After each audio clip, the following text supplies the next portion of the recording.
Thank you so much for that introduction. Thank you for your incredible military service, commitment to your family as a new father of a 11-week-old daughter.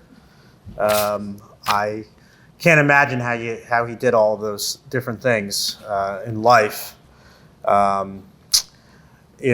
Rowan is incredible. I was telling Ben I was here. Ben was here. I was served as a member of the Democratic Congressional Redistricting Committee, so I should have known how to get here because we had a hearing. Was it in this room? In this room. Oh God, that's even worse. So it was in this room where we were here a few months ago and did a similar drive, but unfortunately wasn't watching the GPS, and we ended up in Gibbstown, which I learned is another town nearby, and so.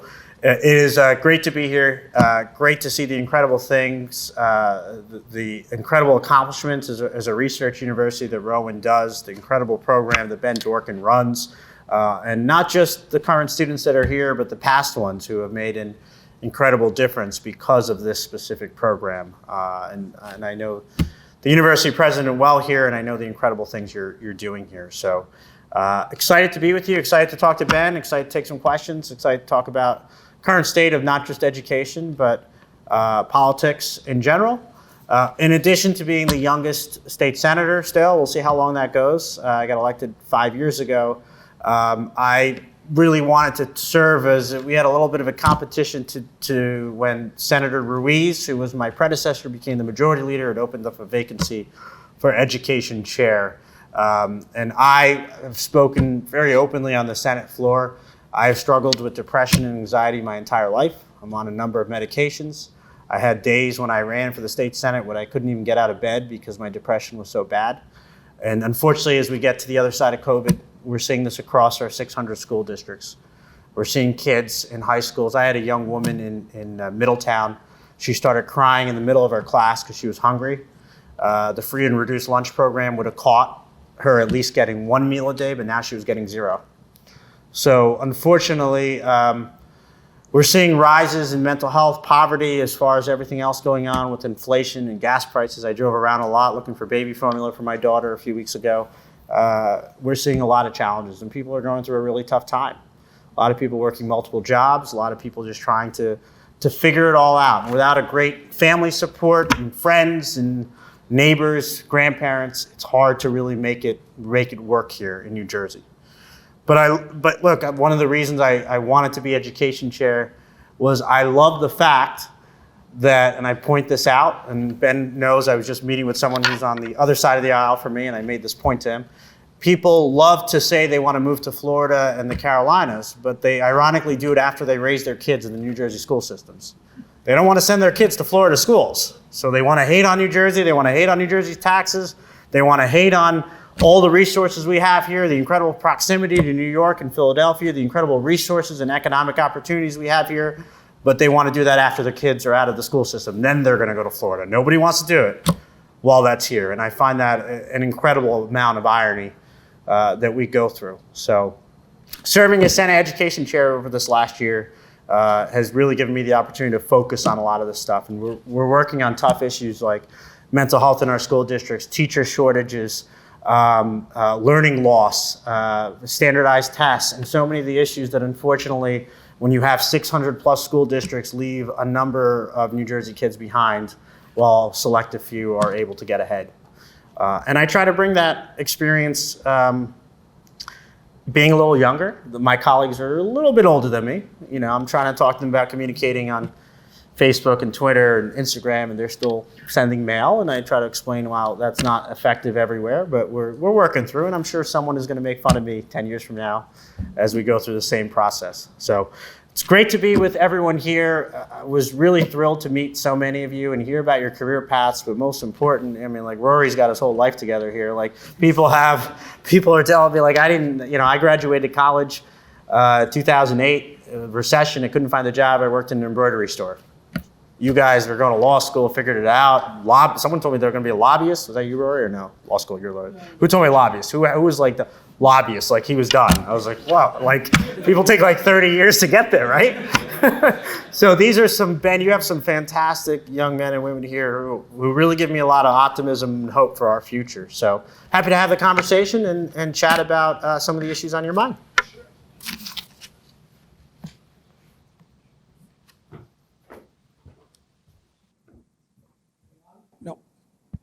Okay.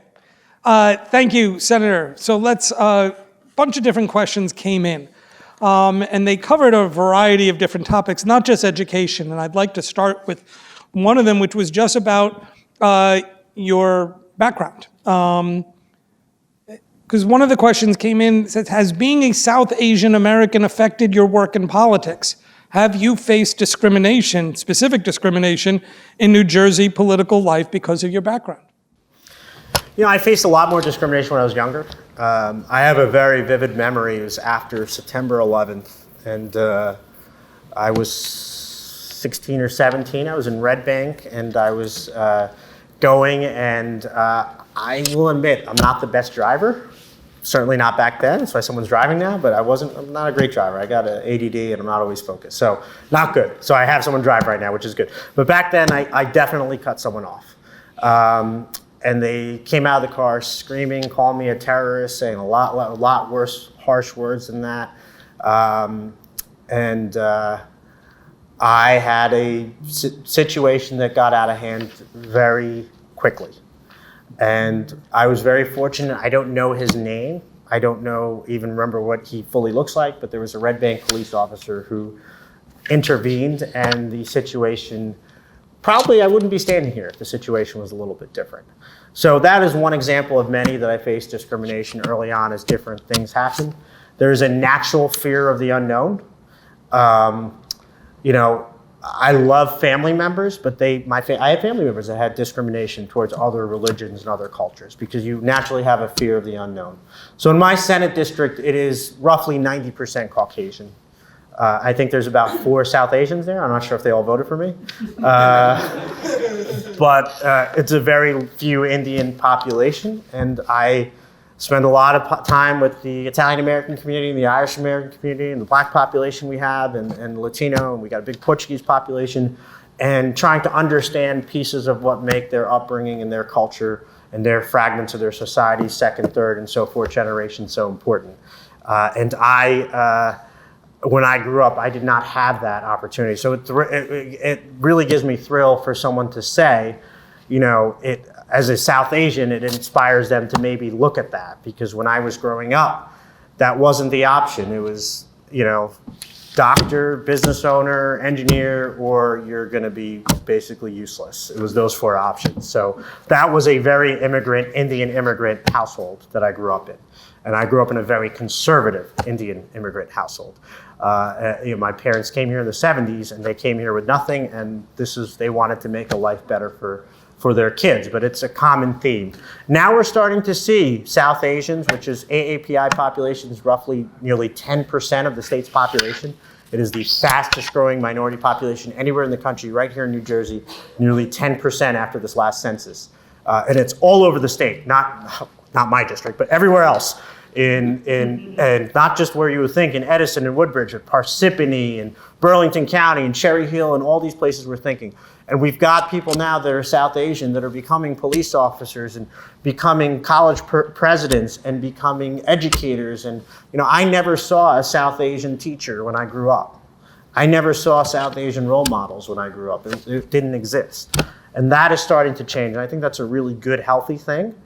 It's not much different than when the Irish American community started in the early 1900s, or the Italian American or Puerto Ricans or other communities. So obviously as I got to the Senate, being the first and only South Asian, there is absolutely, I've got a lot of colleagues who don't have any South Asians in their district. I might be one of the few they've ever met. So engaging on a lot of those issues and going through that has been important. And I think helpful, and I think it's why I feel, it's why I sponsored in the Senate specifically as it relates to LGBTQ education, because I thought it was important for a gay or lesbian child as they're growing up and they're 13, 14 years old to understand that there are people like Bayard Rustin as the first LGBTQ civil rights leader, or Harvey Milk, the first LGBTQ politician. When we see folks that's similar to us, it gives confidence, and all the studies have shown that. So I think that's something really important. But I think we've come a long way in New Jersey, and we've got a lot more work to do to make sure that nobody feels left out. Let me ask one follow-up, just because you brought up your parents. So when your parents came here in the 70s with, as you described, nothing, do you think they anticipated that their son Vin was going to become a state senator? Certainly not. And I'm sure they thought as soon as I said I was going to run, they thought they were going to be supporting me for the rest of my life. Yes. So, no. And the person I ran against, who's a terrific person, Jennifer Beck, she was state senator for a long time. My dad looked at the first poll. She was beating me by 38 points in the first poll. So they're like, what are you doing? You're not only going to lose, you're going to embarrass us. So it was, but it worked out. We had several questions related to education, obviously. One of them, I think, a sort of more fundamental, broad-based question was simply about money, just as a sort of an approach to policymaking. In your view, does money make a difference in K through 12 education, or is this, so in other words, is this just about not having the will to spend more to achieve the outcomes we want? Or, as others would say, we waste money?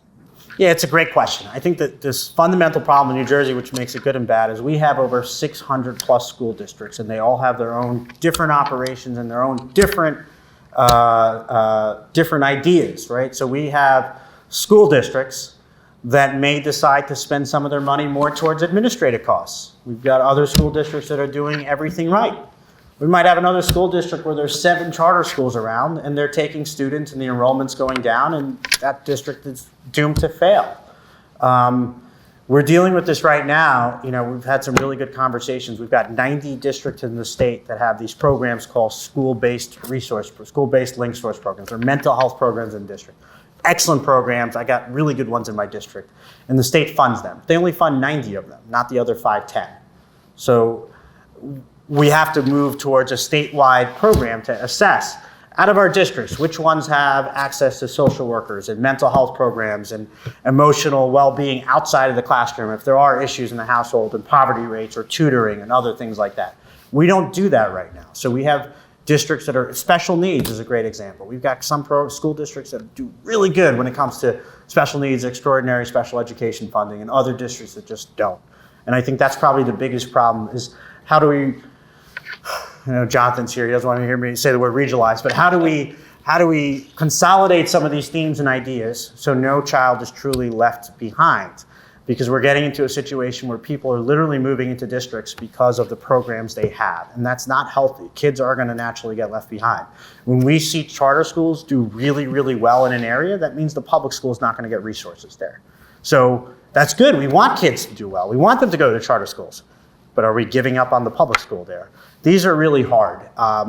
Everybody loves the idea of consolidation, just not in their backyard. It's like the old poll, like 98% of people hate Congress, but they'll always vote for their own congressperson. It's the same problem we have when it comes to school districts. When we talk about, I've got the city of Asbury Park, which is a unique district, and then I've got Deal right next to it. They border each other, 2 separate areas. Can you explain the difference between the two? Deal is a heavily Orthodox Syrian Jewish population, more conservative. A lot of kids there going also to private parochial schools, whereas the city of Asbury Park has 6 charter schools there, has had a history of complicated issues at that district, high poverty rate. I had a call last night with the Monmouth County prosecutor because the Bloods and Crips are going at each other right now in Asbury Park, and it's not a good situation. So how does a kid there do the best they can? And if we say, oh, let's try to regionalize these districts, everyone's going to get mad. There's no easy answers in any of these situations. That's what makes this so hard. So from a policy-making perspective, let me follow up and try to just dig deeper. What do you do? I mean, if it's not easy, well, yeah, but you got elected, so yeah. So what do we do? So one thing, and we're getting a lot of heat right now, is we, just on mental health, we said we need to do a system of 15 statewide hubs, make sure mental health is accessible to all 600 school districts, not just select 90, and of course those 90 are losing their minds, a lot of them spreading a lot of misinformation, saying we're cutting mental health. It's not easy. I've got some school districts that, they're losing enrollment, but they're spending more money on principals and assistant superintendents than they are on faculty. But it's home rule. They got a locally elected school board that elects their people every November. So what, do we come in as a state and says your local school board that doesn't know what they're doing? Most of the time, unfortunately, they're uncontested. None of it's easy, but I think as we look towards the next few years, is to see how we can take some of these programs like mental health, like extraordinary special education. This was a big proposal of Senate President Sweeney. He worked very hard on it to try to get all of the special education funding into one formula so it wasn't district by district. That's something we need to finish. We need to do the same thing as it relates to transportation, find those themes. So literally when a family moves to any school district in the state, they know they're getting the exact same services district by district. You introduced your opening remarks by talking about COVID and specifically mental health. But obviously education policy has been dramatically affected by the pandemic here in New Jersey. Aside from the mental health area, what are the other residual effects of the pandemic on New Jersey's education system, and what policies do we need to address those effects? I think COVID has had a monumental impact in a way that I think unfortunately is going to take a long time for any of us. The kids that had to go through virtual school, it's going to take them for years to overcome. The kids that lost even a graduation or prom, is going to take them a long time to overcome. I think the greatest failing of government and the media as a whole is they treated COVID the same the whole way through. So when we had the first 4 or 5 months, when people were literally in ventilators and the hospitals were the same, the media essentially treated that the same 1 year later when we went through several variants and it was becoming like the flu, but they're putting up the numbers and Cuomo and Murphy are up and everyone's saying the world is falling apart and nobody wants to leave their house. That had a huge mental health impact on people. To this day, we get cases every day in our office on that impact. Whereas we know now that there are a really bad flu variant that's out right now. Flu shot is probably more important right now to get than a COVID shot. So because of I think the media as a whole pushing this, I think it had a really negative impact that's unfortunately not going to leave us for a long while. But I think that is overcoming that, standardized testing, learning loss as a whole. The time when a child, especially in younger grades, studies have shown that they need to move ahead, 4th, 5th, 6th grades, the time they lost there. We had problems also where we had 600 school districts, again, everyone doing their own thing, and many districts virtual, and we find out that chunks of students in that district didn't have access to Wi-Fi. There was no consistency across the board, and I think that's what made things so hard, and we have a lot of time overcoming. And I think the one size fits all, unfortunately, when we look at a lot of policies that we did, you remember during COVID, you could go into CVS and Walgreens, or you couldn't go to the independent pharmacy. You can go to Home Depot, but you couldn't go to the local hardware store. There was a lot of one-size-fits-all policies, and it wasn't just New Jersey. It was across the country. It was everywhere. And nobody was complaining about it at the time because everyone did the best they can. You had a virus that you didn't know how it affected people. You had nurses in a very tough state because their hospital beds were literally at capacity. I think that the greatest failure of government during that time, and it directly affects our education system, is that we didn't pivot quickly enough. From, when you say pivot? To transition as variants went through, to change the mindset of the general public. I think we had a mask mandate that went way too late. I think we did not pivot in certain things. Obviously, we had residents that were in vulnerable health situations. All of that needed to continue to be cautious. But I can tell you, just dealing, Jenna, my legislative aides here, we deal with a lot of mental health organizations. I can just tell you the case files coming through. COVID did a number on people in a very negative way. Part of the... And I say this, by the way, as a very progressive Democrat. Yeah. Part of the issue, or perhaps one way in which people try to deal with the one-size-fits-all is through communication, reaching out, getting input from other people. One of the questions that we had here was whether there's a provision for the Senate Education Committee to have a group of students that regularly interact, your own focus group or your own representatives. Do you as an individual, does the committee have a kind of outreach program to get feedback, not just from an organized group, but from students, from college students, from high school students? Yeah, does anyone know the two things politicians are scared of? Their constituents It's one. and new voters, possibly. Close, money. Those are the two. But constituents is probably the most important. So when a constituent reaches out to our office, Jenna knows, we all know, that takes priority. No disrespect. If someone reaches out to me outside of my district, they're getting a staff member to call them back. I'm not calling them back. There are 40 state senators. They're hyper-focused on the people that live in their districts, or they should be. So we engage a lot of groups. In our district. So we've got a group of students at Monmouth University who are social work students. We run legislation through them. We've got a group of great students at Red Bank Regional High School that we work with on a lot of different issues. Absolutely. And I think that is the most important thing to do, is to see who your state senator is and to navigate that. Now, there is a challenge in New Jersey. Is we have significantly, and I don't think it's unavoidable in some ways, you have significantly gerrymandered districts. So you could run Donald Duck as a Democrat in Sussex County. They're not going to win. You could run Donald Duck as a Republican in Newark, and it doesn't really matter. There are certain districts are the way they are. My district, unfortunately for me, is a district that Phil Murphy lost by 3,000 votes. So for me to win, I have to get about 5,000 Republican votes every time to win. So I am very, very attentive to my district. I am actually the only registered Democrat in the legislature between exits 1 and 120. There's no one else. So there's never been a Democrat in Monmouth County before me. So for at least till the 1980s. So we are by human nature, my staff and I, very focused on constituent services. I think a lot of my colleagues work hard, but because they're there and sometimes they don't have opponents, their mindset is a little different. I think if we could figure out a way to have more competitive elections overall, I think that would bring better government. Let me just ask, though, specifically about the Senate Education Committee. Can the committee itself, would that even be an appropriate thing to do, to have an advisory committee to a legislative body? Not really. I think it would go through the legislator, because the committee itself is tasked. So the way bills get onto the committee is the local state senator is going to request a bill.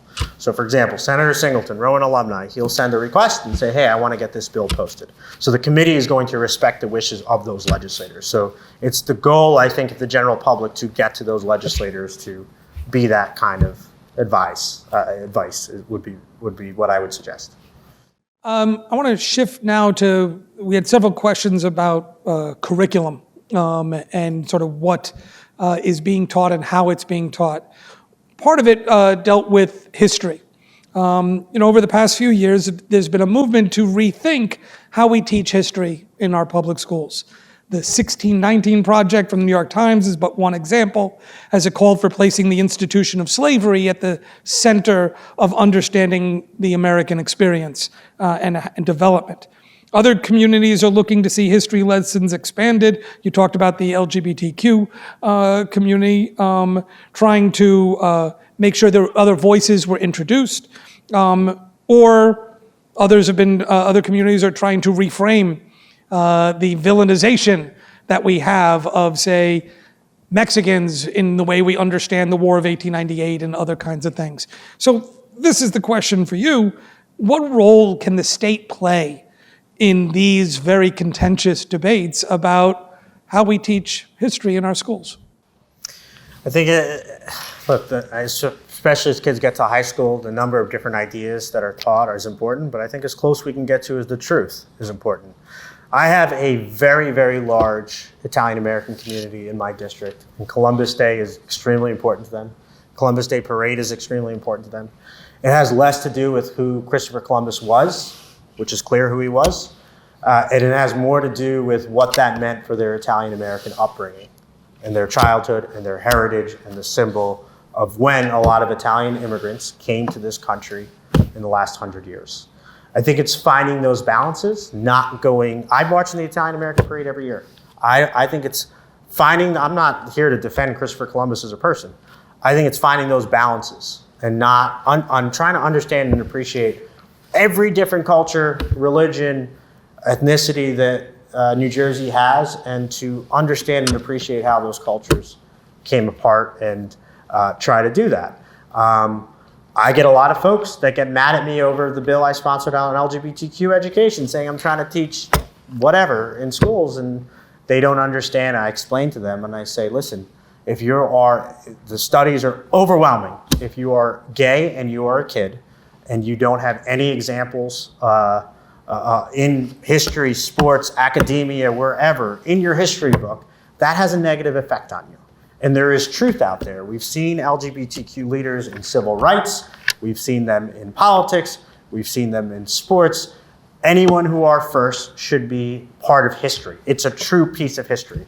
To say that it doesn't exist, but we're going to talk about the first woman who went into space, or we're going to talk about the first Irish American who came, it doesn't make sense. It needs to be across the board for every minority group, whenever they were a minority group. And I think that is important. It's absolutely contentious, but the same way I'm engaging on it right now, I try to engage folks. Sometimes they agree, other times they disagree.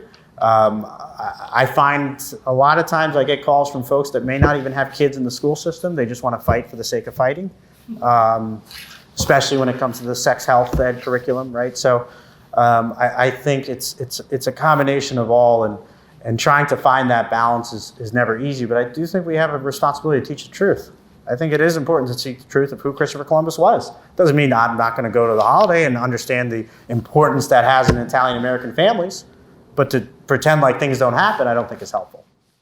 You brought it up, so another question about education content in New Jersey was about sex education. Over the last 2 years, there's been quite a bit of controversy and a great deal of misinformation surrounding the new sexual education standards in the state.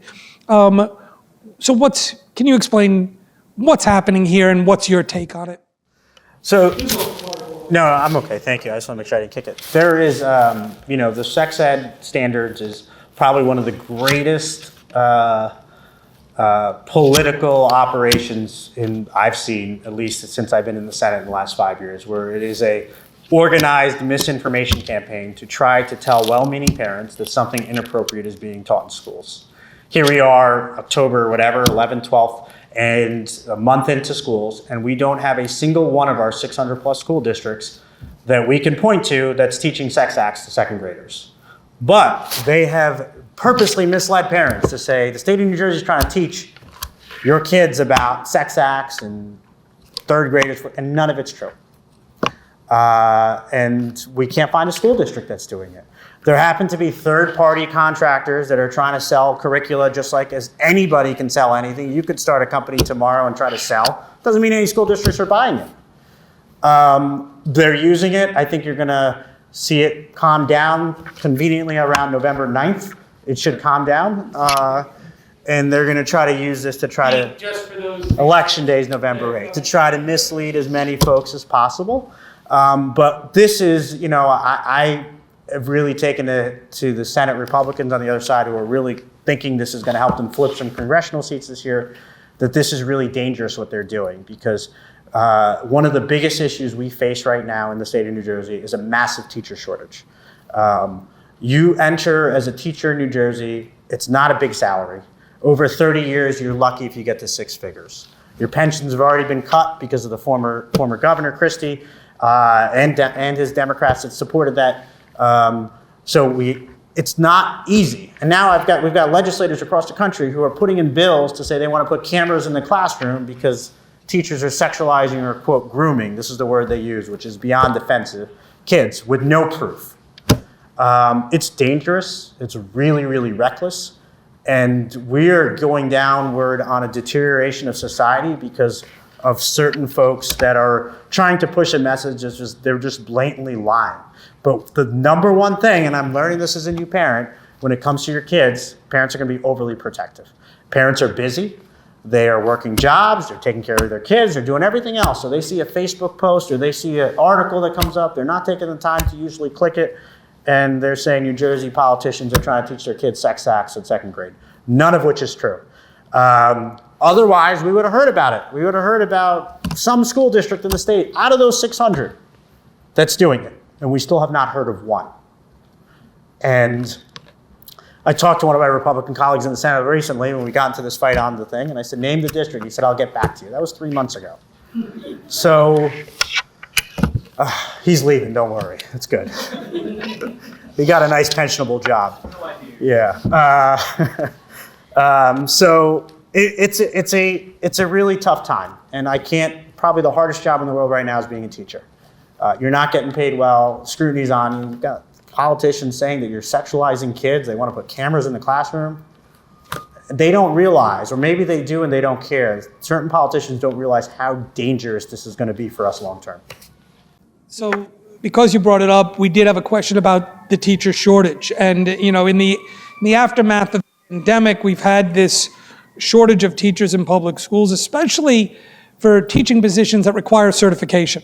Now, we have an outstanding teacher preparation program here at Rowan, but it would seem that we were seeing just many more vacancies than even we can graduate in any given year.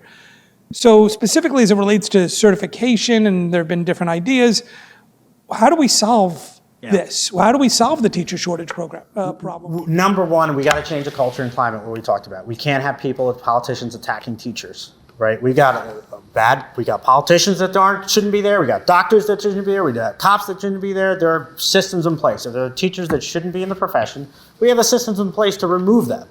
But there has been, and I'm telling you, I had a call recently with all the deans of the schools of education across the state, and it is alarming, the attacks that are going on a profession, to say, like, they're using words like grooming. Like, don't even look this up. Like, these people are sick people, like some of the politicians on the other side, and so dangerous to win an election that they're going to these extremes just to try to scare some people. That's the number one issue. Number two is teachers are not paid great in the state. They haven't been. Their benefits have been cut. Back 20 years ago, teachers went in, obviously, for the love of the industry, but they also had guarantees of a good pension and good health care benefits. That's not necessarily the case anymore. And you're not getting, you can go and work as a public works director in a town, and you're going to make 2 times the amount of money than you are working as a teacher. I don't think we should minimize certifications like Florida and other places have done or looking to do. I think that's a dangerous precedent. But I do think we should look at things like tuition forgiveness. If you decide to go to a school like Rowan or somewhere else or Monmouth and you want to be a teacher, maybe the state of New Jersey should consider helping those folks pay. Or if they want to go and get their master's degree or do other things, I think the state needs to invest in those teachers and show that there is support along the way. I think all of that, but the number one issue is a culture and climate that's been created. When I teach New Jersey politics as a course in the fall, and you guys should all take it if you haven't. We do a week on education, and I begin the class by asking the students to raise their hand if they had in their career an amazing teacher, the teacher who inspired them, the teacher that they will always remember. And there's always a few who will be able to raise their hand. And then I ask them to raise their hand if they had that teacher who was simply not good. And should not have been teaching. And if they were in charge, would you have fired this person? And all honestly, they don't have a stake in it now. They've graduated, they're in college, but far more hands go up there. Everybody knows at least one really terrible teacher. A handful have that special moment. So teacher evaluation remains a critical issue, especially for those who have to live and deal with these classes in the moment and can't necessarily wait for some new policy to come around. So the question is here, one of the questions that came up was about maybe we should be using more standardized tests, evaluating teachers based on how their students do on that. What's your view on that and in teacher evaluation in general? I probably would have answered this question 4 years ago differently, because I think the world has changed as far as teachers right now. Like, we're in a crisis. We don't have teachers. The teachers we're thinking of were bad right back then. Like, it's way worse right now. We've got districts struggling to hire folks. That's how much of a teacher shortage they have, especially when it comes to Spanish or STEM or different things like that. So I do I am personally just not a fan of standardized tests. I think that we've gone the opposite way in New Jersey, and one of my vehicles as Senate Education Chair is to try to look at other ways outside of standardized tests. I think New Jersey's put way too much. We have a program right now, we're trying to get rid of EdTPA that's on teachers. That I think that, obviously you have the 3 years where a teacher, if anything right, before they get tenure, they can be removed. We should look at other things, but I think more importantly right now is improving the culture. Obviously, we can all think of people good and bad in both professions, and I wouldn't even label good and bad. I would label them as amazing, and everyone else is kind of okay, and obviously you might have some that just shouldn't be there.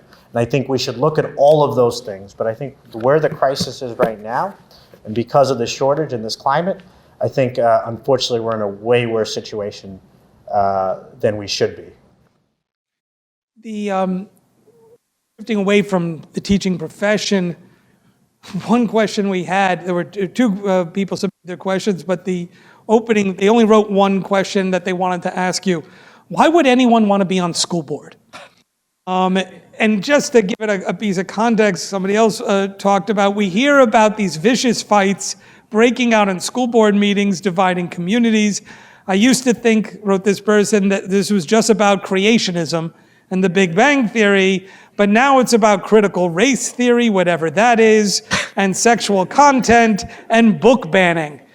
So in this environment, how do you encourage good people to run for school board?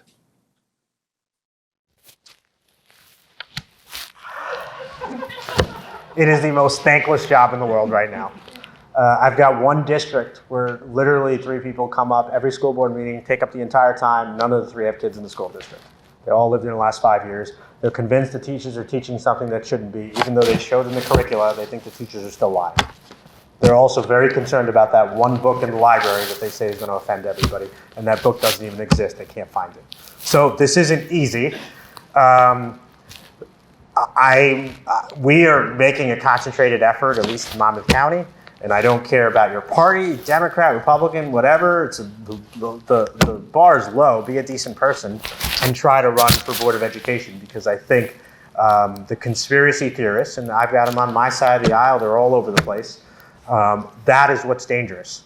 And even in Monmouth this past year, and Jonathan, I'm sure he sees across the state, I had one town where they had 3 school board seats and 1 person filed. So they're going to have a write-in vote. Someone's going to win with 6 votes.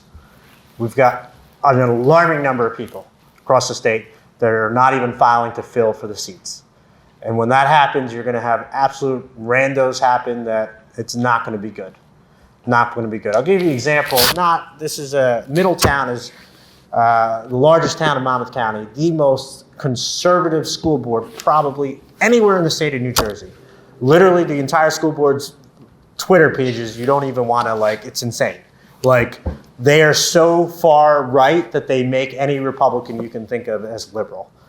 And they have come out aggressively against how much misinformation is out there on what is being taught in schools. Because even as the most conservative school board, they're like, everything is being appropriate that's being taught in our school districts. There's no sex acts being taught to 2nd graders. There's nothing inappropriate being taught. Yet they still have folks that are criticizing them and saying things are being done that is just simply not true.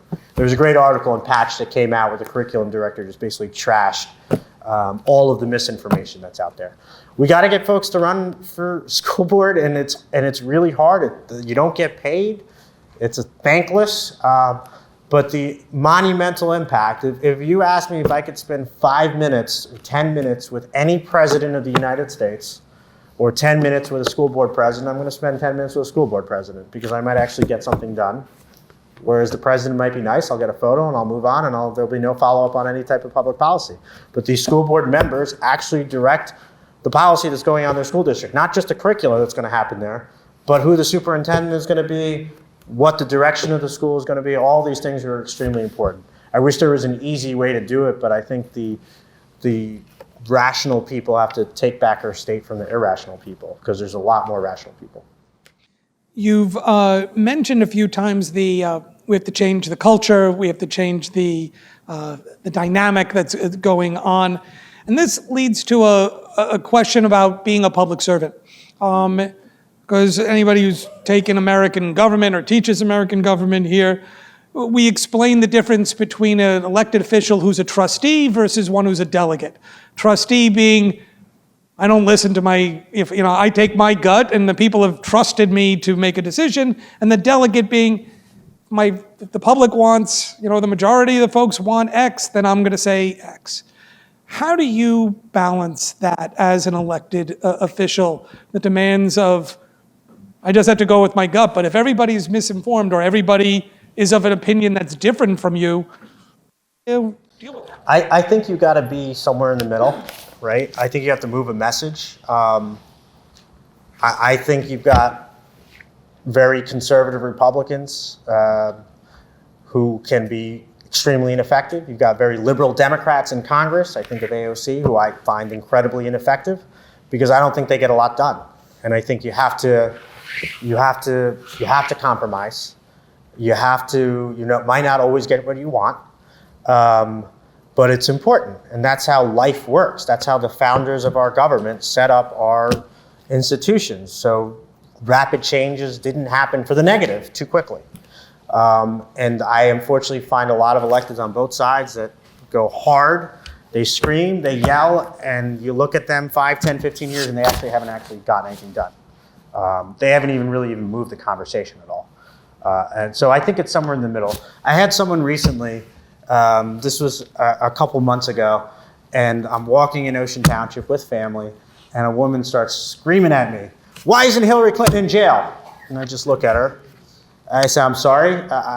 She says, Hillary Clinton should be in jail. This is my information. What? And she's screaming. I just have to calm her down. The first thing I tell her is, "I'm not your U.S. Senator." That's Bob Menendez and Cory Booker. And second, Joe Biden's, you haven't even moved on to Biden. You're still on Hillary. That was 6 years ago. She was fixated. I go on her, she gives me her name, doesn't live in the district, thank God, certainly not a vote for me. She lived in like Hunterdon or somewhere.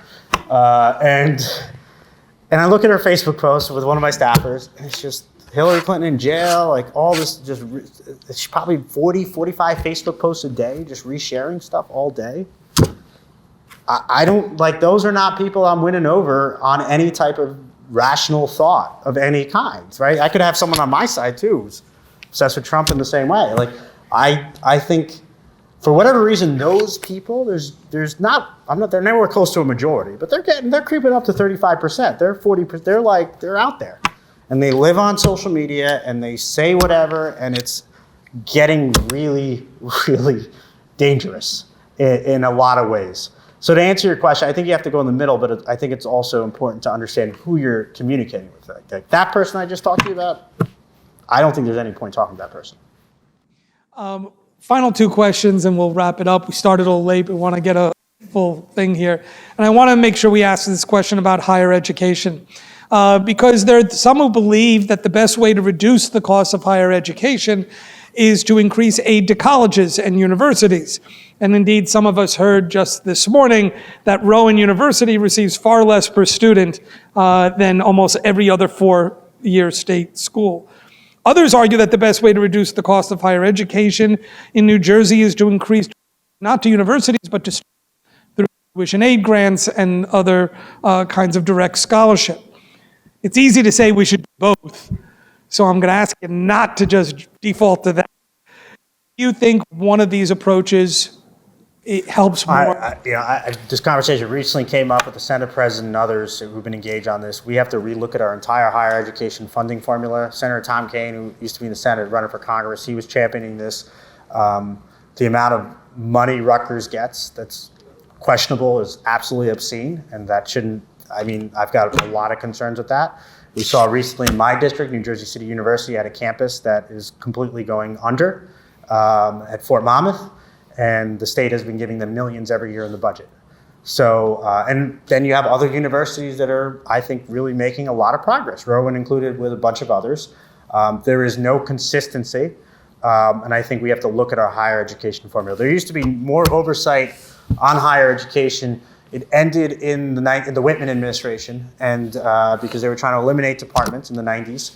And since then, there's been less and less oversight on higher education. And that's a really, really bad thing. I am mostly concerned about Rutgers University. There is a lot happening there and a lot of money they're getting that is, I've said it on the Senate floor, that is beyond questionable right now. Let me get to our final question, which is a traditional one that we ask all of our guest speakers, and it's this. What do you know now that you wish you knew when you were their age, the stage of our students? Enjoy life. I was in such a rush. I mean, I'm looking at you guys. You guys are way more rush than I am, lobbyist, lawyer, everything else. But I was in such a rush to just go work and do politics and whatever I wanted to in life. And I would have taken my 20s and enjoyed life a little bit more. Because I think before you know it, that's going to get real in a lot of different ways. And you would have gone back. Where I'm not saying that you don't have concerns and you don't have worries and you don't have different things. But I think that I don't think you talk to anyone who's over the age of 30 who doesn't have some kind of regrets or something they should have done differently or some point in life when they were younger that they should have enjoyed a little bit more and relaxed a little bit more. I think that's across the board. Whether it's traveling, whether it's extracurricular activities, whether it's taking a social club, whatever it may be. I think that is what it is. Not to say not to focus on all seriousnesses revolving around your professional aspirations, but I think balance is really healthy, and I don't think there's a single person in the state who wouldn't look back, especially who went to a four-year school, wouldn't look back and said, I should have just relaxed a little bit more when I was in my 20s. And on that note, enjoy life. Let us thank Senator Vin Gopal, greatly appreciate it. I want to thank all of you for coming out. Greatly appreciate you spending the time. Thank you for your patience as we started a little bit late. As you see in your program, our next public event will be with Jack Ciattarelli on the 24th in the same room. We look forward to seeing you then. Everybody have a safe trip home. Thank you.